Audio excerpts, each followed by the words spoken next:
بیدار ہونے والی آنکھ ہی کوئی نہ ہو تو خزاں کب چھٹے گی پھر؟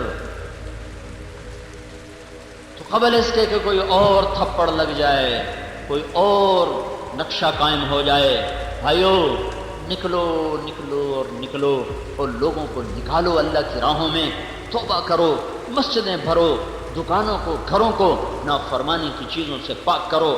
جو توبہ کریں گے اللہ انہیں چمکائے گا، بچائے گا، اور جو اسی غفلت میں رہ گئے پتہ نہیں آنے والے کل میں کیا ہوگا۔ ان ربک فعال لما یرید، وہ جو چاہتا ہے کر دیتا ہے، ہم تو عاجز اور بے بس ہیں، ہمارے ہاتھ میں تو کچھ بھی نہیں۔ تو تم تو توبہ کر کے اٹھو یہاں سے، کرتے ہو نا؟ ایک دفعہ کہہ دو یا اللہ میری توبہ، ایک دفعہ اور کہہ دو یا اللہ میری توبہ، ایک دفعہ اور کہہ دو یا اللہ میری توبہ۔ زمین و آسمان میں اپنی تدبیر کو، تقدیر کو، ارادوں کو نافذ کرنے والے اللہ، اے بحر و بر پر بغیر مشاورت کے، بغیر شرکت کے حکومت کرنے والے اللہ، اپنے فیصلوں کو نافذ کرنے والے، اپنے فیصلوں کو پورا کرنے والے، میں ساری کائنات کے یا اللہ تن تنہا مالک وحدہ لا شریک اللہ، ہم تیری صفات کو نہ بیان کر سکتے ہیں، نہ تصور میں لا سکتے ہیں، نہ احاطہ کر سکتے ہیں۔ تیرے محبوب نے بھی تیری تعریف میں عرض کیا تھا لا نحصی ثناء علیک، اے مولا ہم تیری تعریف کا احاطہ نہیں کر سکتے۔ انت کما اثنیت علی نفسک، تو جیسا ہے، جیسے تو نے اپنی ثنا کو بیان کیا ہے، ہم ویسے ہی ان تمام جملہ صفات و ثنا کے ساتھ ہم تجھ پر ایمان لائے۔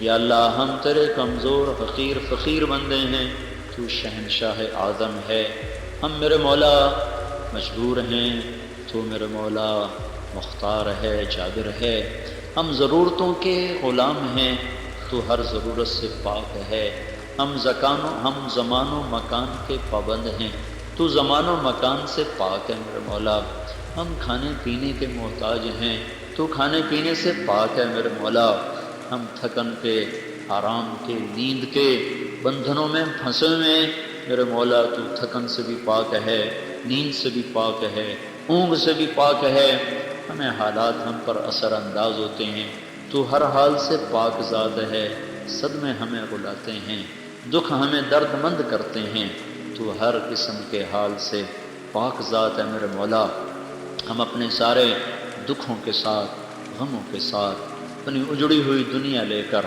اجڑا ہوا دین لے کر تیرے در پر سائل فقیر بن کر حاضر ہوئے ہیں میرے مولا، تو ہماری حاضری پر نظر کرم فرما دے، ہماری حاضری پر نظر کرم فرما دے۔ یہ اس قابل ہی نہیں کہ یا اللہ ہم اس پر کوئی قبولیت کا دعویٰ کر سکیں، تو بس تیرے در پر درخواست کرتے ہیں کہ اپنی نظر کرم کو متوجہ کر دے۔ تیرے محبوب کی امت پہ اوکھی گھڑیاں آئی ہوئی ہیں میرے مولا، ہر طرف سے مصیبتیں ہیں، آفات ہی آفات ہیں، راحتیں ہم سے روٹ گئی ہیں، امن چین رخصت ہو گیا ہے، انسان کو کھا رہا ہے، درندے بنے ہوئے میرے مولا، ہر طرف ظالم دندناتے پھر رہے ہیں، فرعون للکارتے پھر رہے ہیں، تیرے نیک بندوں پر زمین تنگ ہو گئی، تیرے غریب بندوں پر یا اللہ جہان سکڑ اور سمٹ کے رہ گیا ہے۔ اے کریم اللہ، تو نے ہر دور کے فرعونوں کو عبرت کا نشان بنایا، تو نے ہر دور کے قارونوں کو زمین میں دھنسایا، تو نے ہر دور کے جباروں کو، متکبرین کو، شدادوں کو زیر و زبر کیا۔ اے بادشاہوں کے بادشاہ اللہ، یہ سارا فریادی مجمع جمعے کی نماز کے بعد سارے اللہ تعالیٰ نے اس دنیا کو اتنی خوبصورتی سے سجایا، ہر چیز کا انتظام فرمایا، پھر اس میں جو انسان پیدا ہوئے، انسان کے دو طبقے ہو گئے۔ ایک طبقہ وہ ہے جو اللہ تعالیٰ کی وحدانیت کا، اللہ تعالیٰ کی قدرت کا، اللہ تعالیٰ کی طاقت کا اعتراف و اقرار کرتا ہے، جبکہ دوسری طاقت جماعت وہ ہے جو اللہ تعالیٰ کے ساتھ دوسروں کو شریک ٹھہراتا ہے، یعنی اللہ کے علاوہ کسی اور کے وہاں بھی سجدہ کرتا ہے، اللہ کے علاوہ دوسرے کو بھی حاجت روا اور مشکل کشا سمجھتا ہے۔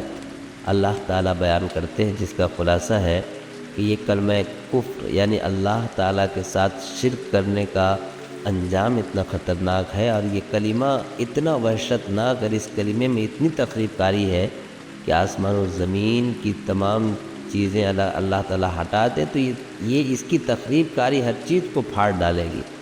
ظاہر ہے ایک کلمہ کفر کا ادا کرنا یا اس کا ایمان اور اعتقاد رکھنا یہ بہت بری چیز ہے، کیونکہ اصول تو یہی ہے کہ اگر کسی کا احسان ہے تو اس کی بات مانی جائے، کسی نے احسان کیا ہے تو اس کے احکام پر عمل کیا جائے، مگر جس پروردگار نے احسان کیا ہے اسے چھوڑ کر کسی اور کو خدا مان لینا، کسی اور کے سامنے سجدہ کرنا، یہ تو بہت ہی ناانصافی کی بات ہے۔ اس کے بالمقابل میں ایمان والوں کو دیکھیں، اللہ تعالیٰ نے ایمان والوں کے بول کو کتنا قیمتی بتایا اللہ کے نبی صلی اللہ علیہ وسلم نے کہ اللہ تعالیٰ دنیا کے نظام کو اس وقت تک چلاتے رہیں گے جب تک کہ ایک بھی اللہ کہنے والا باقی رہے گا، یعنی نظام کائنات ایک ایمان کے بول کے صدقے اللہ تعالیٰ چلائیں گے۔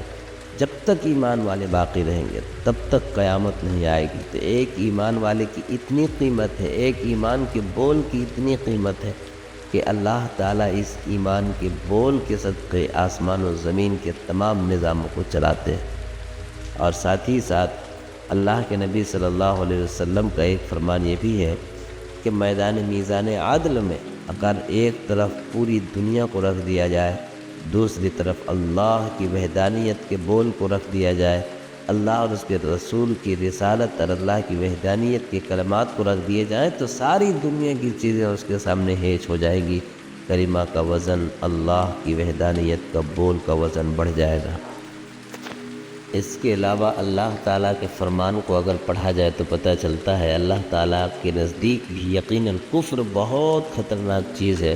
اللہ تعالیٰ نے قرآن میں بیان فرمایا کہ ان اللہ لا یغفر ان یشرک بہ ویغفر ما دون ذلک لمن یشاء، کہ اللہ تعالیٰ شرک کو کبھی معاف نہیں کرے گا، کبھی معاف نہیں کرے گا۔ اس کے علاوہ جن گناہوں کو وہ چاہے معاف کر سکتا ہے، مگر شرک ایسا گناہ ہے اور شرک کی اتنی زبردست نافرمانی ہے کہ اللہ تعالیٰ نے صاف اعلان کر دیا کہ یہ کبھی معاف ہونے والا نہیں ہے۔ اسی لیے اللہ تعالیٰ تمام انسانیت کو ہدایت عطا فرمائے، اور جو ایمان والے ہیں اللہ تعالیٰ ان کو نیک اعمال سے جڑنے کی توفیق عطا فرمائے۔ دیکھیں دنیا کی اس بھیڑ میں اللہ تعالیٰ نے ہمیں ایمان دے دی، یہ بہت بڑی اللہ کی نعمت ہے، ورنہ دنیا میں کتنے سمجھدار لوگ ہیں، کتنے عقل مند لوگ ہیں، کتنے جاننے والے لوگ ہیں، کتنے علم والے، مگر پھر بھی راستے سے بھٹکے ہوئے ہیں۔ اور ایک ایمان والا جو کچھ بھی نہیں جانتا مگر صرف اس کے پاس ایمان ہے، تو سمجھیے یہ ایمان اس کے لیے بہت بڑی دولت ہے جو کہ اللہ تعالیٰ نے اسے عنایت فرمائی ہے۔ ایمان کی وجہ سے دلوں کا نور نصیب ہوتا ہے، ایمان کی وجہ سے آنکھوں کا نور نصیب ہوتا ہے، آخرت کا یقین پیدا ہوتا ہے اور دلوں کو سکون ملتا ہے۔ اللہ تعالیٰ نے قرآن میں فرمایا الا بذکر اللہ تطمئن القلوب، سنو اللہ کے ذکر سے دلوں کو اطمینان ملتا ہے۔ مراد جو یہاں پر قرآن کی آیت ہے، آگے پیچھے کا جو کانٹیکٹ ہے اس سے یہی پتہ چلتا ہے کہ اللہ تعالیٰ نے یہ بتایا کہ اللہ کی یاد سے، یعنی کہ اللہ پر ایمان رکھنے سے، اللہ پر یقین رکھنے سے جو کچھ ہو رہا ہے وہ اللہ کی مرضی سے ہو رہا ہے۔ اس بات پر ایمان رکھنے سے ایک ایمان والے کے دل کو اطمینان ملتا ہے، اس کی نظر دنیا کی چیزوں پر نہیں ہوتی بلکہ اس کی نظر اللہ کی طاقت پر ہوتی ہے۔ وہ اللہ تعالیٰ کو تمام چیزوں سے بڑھ کر مانتے ہیں، اللہ تعالیٰ کی مشیت کے سامنے کسی بھی چیز کو نہیں جانتے۔ وہ جانتے ہیں کہ اگر اللہ کا حکم نہ ہو تو ایک پتا بھی زمین پر نہیں ہل سکتا۔ آسمان و زمین کے تمام تر تصرفات کا مالک صرف اللہ تعالیٰ کی ذات ہے۔ اللہ پر یقین کامل ایک اہل ایمان کی آنکھوں کو نورانیت عطا کرتا ہے۔ اللہ تعالیٰ سے دعا ہے کہ پروردگار عالم ایمان میں اور بھی پختگی عطا فرمائے اور اللہ سے خوب محبت پیدا فرمائے، اللہ سے لو لگا کر ایمان و یقین مانگنے کی توفیق عطا فرمائے، آمین۔ سبسکرائب کریں ہمارے چینل لائٹ ٹو ہیومینٹی کو، کلک کریں بیل آئیکن پہ جس سے ہر ایک نوٹیفیکیشن آپ کو ملتی رہے۔